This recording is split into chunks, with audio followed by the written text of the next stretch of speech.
બોલો સ્વામિનારાયણ ભગવાનની જય, શ્રી રામચંદ્ર ભગવાનની જય, શ્રી કષ્ટભંજન દેવની જય.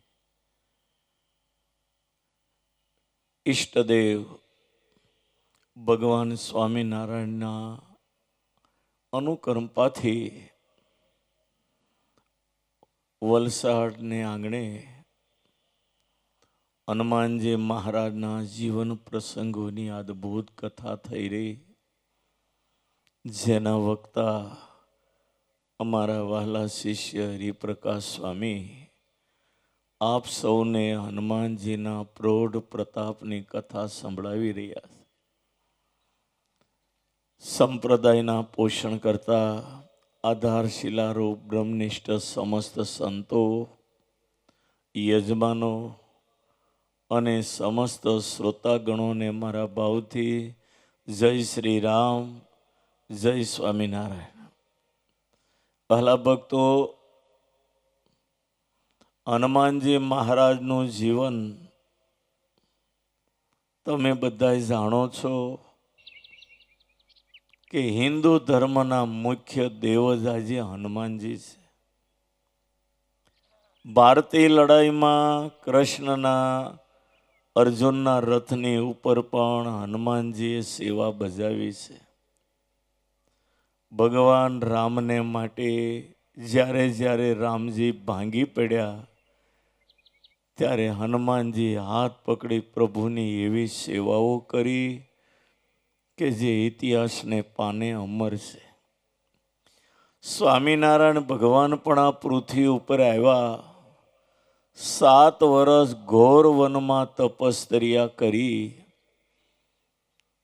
6 દિવસ સુધી અન્ન અને જળ ન મળ્યું. જ્યારે ભાંગીને પડી ગયા તેથી હનુમાનજી આવી હાથ પકડીને બેઠા કર્યા અને સેવા કરી છે.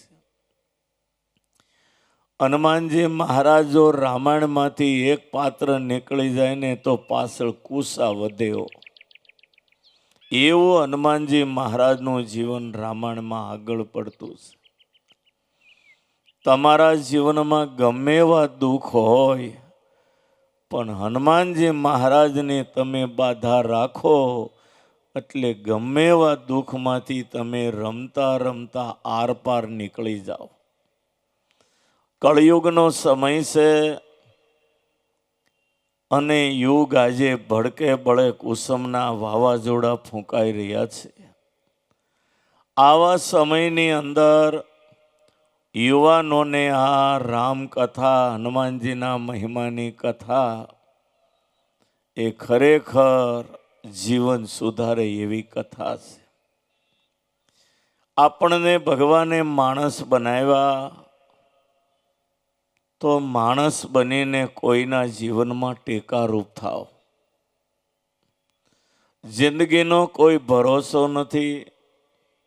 જેણે આપણને માણસનો અવતાર આપ્યો એ ભગવાનને તમે ક્યારેય ન ભૂલો.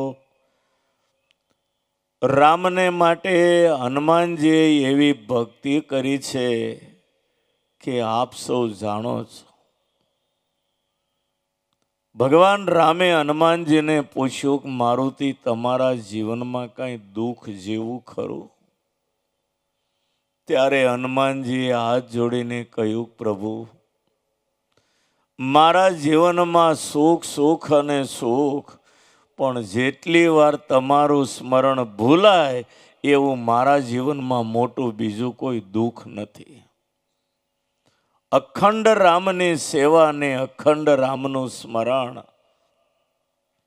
ખરેખર હિન્દુસ્તાનમાં હનુમાનજી દેવ છે ને જીવ પ્રાણી માત્રની આજે ખડે પગે રક્ષા કરે છે. હનુમાનજી મહારાજ રામાયણના જામીન અને સાક્ષી તરીકે ચિરંજીવી છે. ભાગવતમાં જામીન અને સાક્ષી તરીકે ભગવાન વેદ વ્યાસ પણ આજે ચિરંજીવી છે. સ્વામિનારાયણ સંપ્રદાયમાં પણ સત્સંગી જીવનના જામીન અને લેખક તરીકે શતાનંદ સ્વામી પણ આજે જીવંત છે, ચિરંજીવી છે. માટે આ સુંદર હનુમાનજીના મહિમાની કથા સાંભળી તમારા જીવનને ભગવાનની ભક્તિમય બનાવજો. આ દુનિયામાં ભગવાનની ભક્તિ ન થાય તો જિંદગી હાવ બેકાર છે.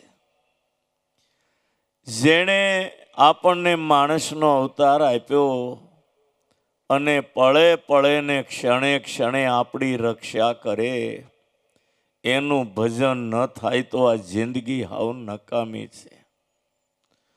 કરોડો યુગોને અંતે આ ભારતમાં એક જ વાર માણસનો અવતાર મળ્યો છે. 84 લાખ જન્મ આ જીવ ભટકી રહ્યા પછી છેલ્લી વાર ભગવાન દયા કરે ત્યારે આ માણસનો અવતાર મળે છે. આપણા 8 અબજ અને 64 કરોડ વર્ષ જાય ત્યારે બ્રહ્માની ફક્ત 12 કલાક થાય છે. એવડી જ બ્રહ્માની 12 કલાકની રાત્રિ એટલે 24 કલાકનો એક દિવસ.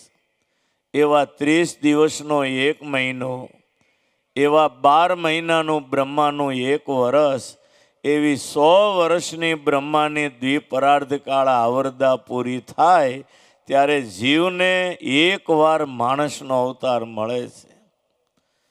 માટે સર્વે શ્રોતાગણોને મારી વિનંતી, આ હનુમાનજી મહારાજના મહિમાની કથા સાંભળી અને ભગવાનનો દ્રઢ આશરો લઈને એની ભક્તિ કરજો.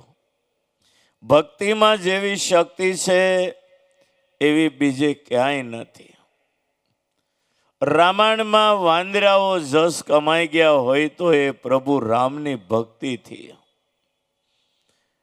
ભાગવતમાં વ્યાસે ગોવાળિયાને વખાણ્યા, રામાયણમાં વાલ્મીક મુનિએ વાંદરાઓને વખાણ્યા. વાલ્મીકે વખાણ્યા વાનરને, વ્યાસે વખાણ્યા પશુપાળ. તે પણ ભક્તિ પ્રતાપથી હેવા દેયો જશ વિશાળ.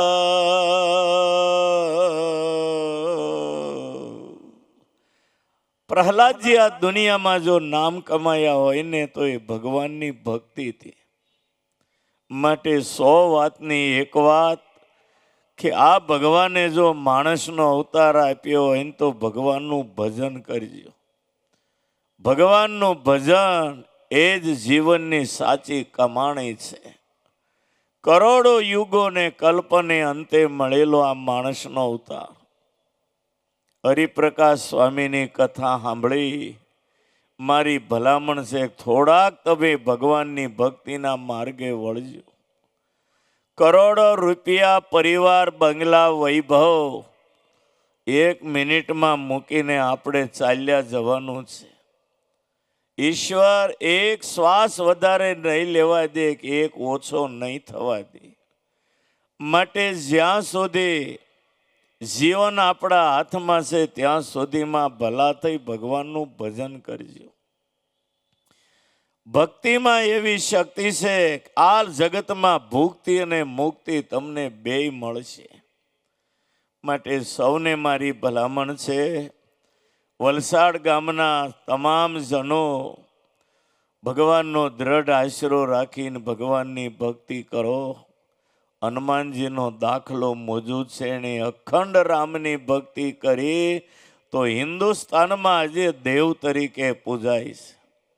રામાયણના 2 પાત્રો કાયમ યાદ રાખવા જેવા. રાવણ પવિત્ર પુલસ્ત મુનિનો દીકરો હતો, પણ રામાયણે કાગડો છિતરીને એની રાક્ષસમાં ગણતરી કરી. અને હનુમાનજી મહારાજ વાંદર જાતિમાં, શાસ્ત્રો એમ કહે છે કે માણસના અવતાર સિવાય ભગવાન ન ભજાય. હનુમાનજીએ ચોકડી મારી વાંદરના અવતારમાં એવું જીવન જીવ્યા, રામને એવા રાજી કર્યા કે વાંદર હોવા છતાં હિન્દુસ્તાનમાં જે દેવ તરીકે પૂજાય. કરોડો રૂપિયા દેતા જે ન મળે એ તમે 25 રૂપિયાનું નાળિયેર માનો ને તમને દીકરાવાળા કરી દે, એ તાકાત રામે હનુમાનજી મહારાજને આપી છે. માટે વહાલા ભક્તો, આ સુંદર હનુમાનજી મહારાજના મહિમાની કથા સાંભળી અને ભગવાનનો દ્રઢ આશરો રાખજો. તમે જેને ઈષ્ટદેવ માનો, રામ કૃષ્ણ સ્વામિનારાયણ, જેને ઈષ્ટ માનો ને એની ભક્તિ કરી અને આ 184 જન્મ મરણ ગર્ભવાસ નરક યાતના એમાંથી છૂટીને ભગવાનના શરણમાં જવાય. માટે સૌને મારી ભલામણ છે, ભક્તિ કરજો. આ પ્રસંગમાં જેણે જેણે સેવા કરી હોય એના ઉપર સારંગપુર બિરાજતા કષ્ટભંજન દેવ ખૂબ રાજી રહે. એના વાંક ગુના ભૂલશું કોઈ માફ કરીને પણ એનું સદાય દાદા ભલું કરે એવી એમના જ પવિત્ર શ્રી શરણોમાં પ્રાર્થના કરી મારી વાણીને વિરામ આપું. સૌને મારા જય શ્રી રામ, જય શ્રી સ્વામિનારાયણ.